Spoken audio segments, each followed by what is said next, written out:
I'm here giving my speech. I have my live audience here. Scan the room for me.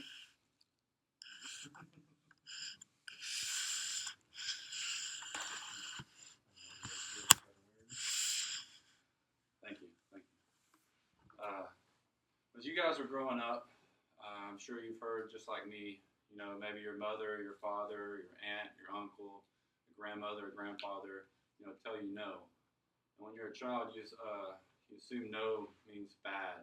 You're in trouble, or you're not doing something right. And it's just as you get older, when you hear a no, it just you kind of assimilate that I'm doing something wrong. And I'm not doing something right. I need to do something else because obviously this isn't working out. But what if you change how you looked at no, as no sometimes means not right now. So take Michael Jordan as example. Michael Jordan quit when he was a sophomore year of high school and his basketball team. When he was released or cut from his team, you would have Michael Jordan. If you have Steve Jobs, he was fired from his own company he created, from bad investing and bad software programming. Look who we have as Steve Jobs today. J.K. Rowling, she's a single mother on welfare, got turned down by dozens and dozens of publishers, but we have J.K. Rowling today. My name is Tyler Wilson. I'm a student at Georgia Highlands College. I've played 9 years of professional baseball. I'm currently a student playing professional baseball. It's not very easy. I'm playing for the Long Island Ducks right now. I've played 4 years in Canada, 2 for the Ottawa Champions, 2 for a team in Trois-Rivières, Canada, and I played 5 years with the Red Sox.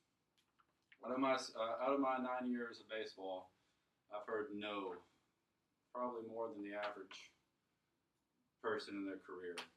And it's not very easy to hear no. It's not very easy when things get hard, to perform at your best, or, if things aren't going your way, to just keep, persevering through life and through the game. Like, baseball is a game of failure. And it's honestly like when you're that kid, that no just sinks in your brain, and you feel like a dog, that's done something bad. I'm going to give you kind of a rundown of my story of my career and the things I've heard in my career, the no's that I've heard. When I was a young kid playing baseball, I was always the runt playing baseball. I was the smallest kid on the field. Everyone was bigger than me. I was that kid that could just throw strikes. I couldn't hit very well. But I was athletic. I can go play the outfield. I can put me anywhere I can play. But I wasn't the strongest, the fastest. I didn't throw the hardest. But I had heart. I wanted to play. I wanted to be better than these people. But I just didn't have the size that these kids had. But I was patient. I persevered. I worked harder than everybody. And finally I grew. And with hard work, I ended up getting drafted out of high school. And that was, a huge thing for me. Like, that was a big time in my life. 18 years old, getting drafted by the Boston Red Sox. It was the talk of the town. There's a few guys that got drafted the year before me out of the same town. So, I got to join that elite group of people. And then, I went to my first spring training, and I found out, how hard professional baseball really was. I was an 18-year-old kid, get tossed into a group of old men, I thought were old at the time, and it was scary. I didn't know what to expect, and, I started learning the ropes. I went to my first spring training, I had high hopes, and then I found out I wasn't 10 feet tall and bulletproof anymore. This 18-year-old kid going out there, not knowing what to expect, but high expectations, and I found out that I had myocarditis before my first outing that I even threw. Myocarditis is basically inflammation around the sac of your, or inside the sac of your heart, and it was a blow to me. It's a rare kind of disease. Like, not the doctors couldn't really tell me what was going on, why I had it, and I ended up getting a blood clot my first time as well. So I missed my first season of professional baseball due to myocarditis and a blood clot. So when I was 19 years old, imagine hearing that, I was also told I could have had a heart attack, all these things. Like, imagine a 19-year-old kid hearing this, when you're on the top of the world and now you're down here. I had a lot of loss of confidence.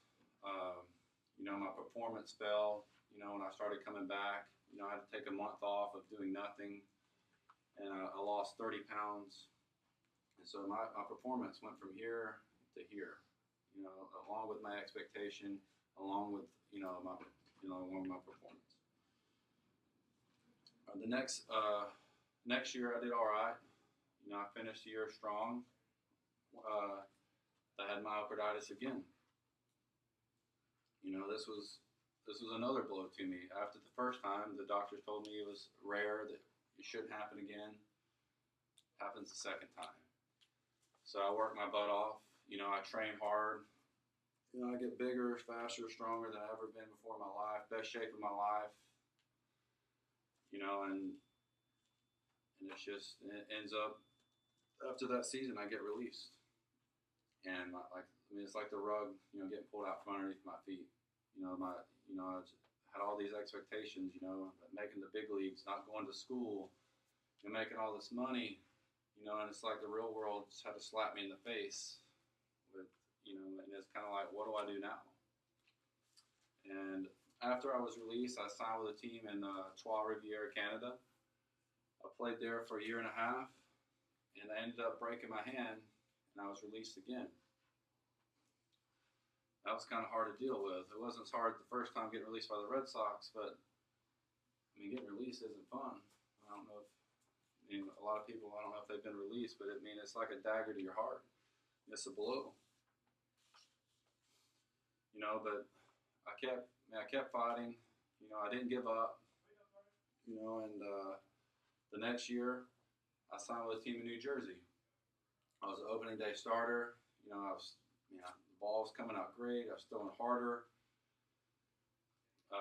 Got released again. It just happened. I was a low man on the totem pole. New kids came out of affiliated ball. You're the short man out. It just felt like my dream was just getting tugged and tugged and tugged away from me. I was so far away from my dream. It's just reality was slipping away from me. And then I had a good man named Billy Horn that saw me, and I ended up signing with Ottawa. And I put up the best season of my career, and put up some really good numbers. Built my confidence sky high. I was on top. I started to be on the top of the world again. I'm thinking, okay, maybe this dream thing, this professional baseball could really do this.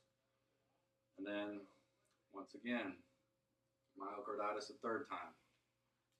So I'm sitting here, like 26 years old, had myocarditis. More. All these no's that I've heard out of my whole life, it kind of hit me at one point. One realization that, man, I don't feel like my dream's ever going to come true. And I just started making a lot of bad decisions in my life. And, I broke up with my girlfriend of 7 years. I started drinking a lot. I ended up getting arrested with a DUI. And, I was at the lowest point in my life. I didn't know where to go. I didn't know what to do.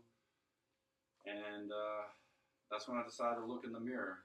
I started, I wanted to take accountability for my actions. I wanted to become someone and stop blaming other people for my mistakes, and stop looking at the past and look at the future, because, I'm the only person that can really determine where I want to go with my life, no matter what the circumstances are. It depends on how you look at the circumstance. Your circumstance does not define you. You define your circumstances, of how you choose.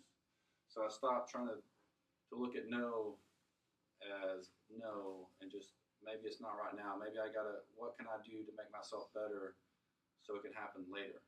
But, let's restart this time frame from now. Let's start the future now. All right. And I go back to Ottawa. Like I said, I was at the lowest point of my career. Before I went back to Ottawa, I rededicated my life to God. And that's also when I decided to, start making better decisions in my life, put myself in better situations, look at life differently, look at life positively. That season, I ended up having the best season I've ever had in my career. Just stupid, crazy good numbers. I threw harder than I ever threw before. The ball, my breaking ball was coming out better than it's ever has before. My strikeout ratio was better than it's ever been before. I was always known as that guy that can hit the outside corner. Now I'm starting to be that guy that can blow guys away with my fastball. And it's just my confidence is starting to climb again because I'm choosing to look at my situation as a journey and not a curse. Even though I've had myocarditis 3 times, that's not a no to me anymore. That's a okay. How am I going to defeat this? How am I going to overcome this? I have a great example. After my season in Ottawa, we ended up winning the championship. That's something I've never done before. And after I won this championship, I've had an awesome opportunity to come to the Atlantic League, which is, to me, is like the big leagues of independent baseball. This is the highest level independent ball you can get right now. And I feel very honored to be here. And I feel like out of all the no's I've heard in my life and out of my career, this is like a big step for me. And I'm so happy to be here, and just not quitting when I could have quit the first time I had myocarditis, the second time I've had myocarditis, the third time. I could have quit when I was released from the Red Sox. I could have quit when 12 years, any time in my career I could have quit, but I chose to keep fighting. And the reason I kept fighting is because something like today, when I get to wear this uniform of a team that's, it's established a lot of championships and it's a high caliber of baseball. And just not saying no, I get to play with a man named David Aardsma. David played 9 years in the big leagues. He had 337 innings pitched and 69 saves. He played for the San Francisco Giants, Chicago Cubs, Chicago White Sox, the Boston Red Sox, Seattle Mariners, New York Yankees, New York Mets, and the Atlanta Braves.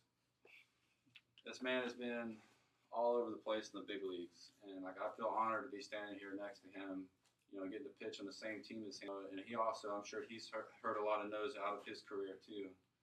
And it's just,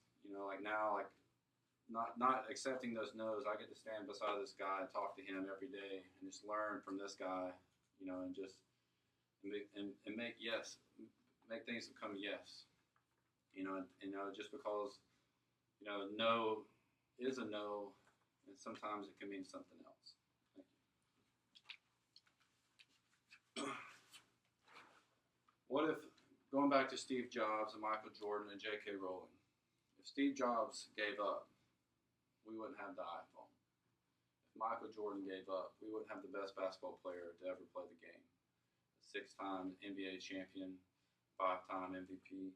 If J.K. Rowling gave up, we wouldn't have Harry Potter, one of the most iconic novels to ever be written in the history of the United States. Sometimes hearing no makes you dig a little deeper into your character. Sometimes no makes you really focus on yourself, and a no really makes you become who you can be. It makes you become someone you're supposed to be if you look at it the right way. Sometimes no just means to be patient. Just think how different our world would be without Steve Jobs, J.K. Rowling, or Michael Jordan. I'm going to leave you guys with one question. For those who are thinking about giving up on their dreams, or whoever has already given up for those dreams, how different would your world look like if you didn't take no as no, and you looked as no as just not. If you just took no as just not right now, where would you be, and how would your world be different?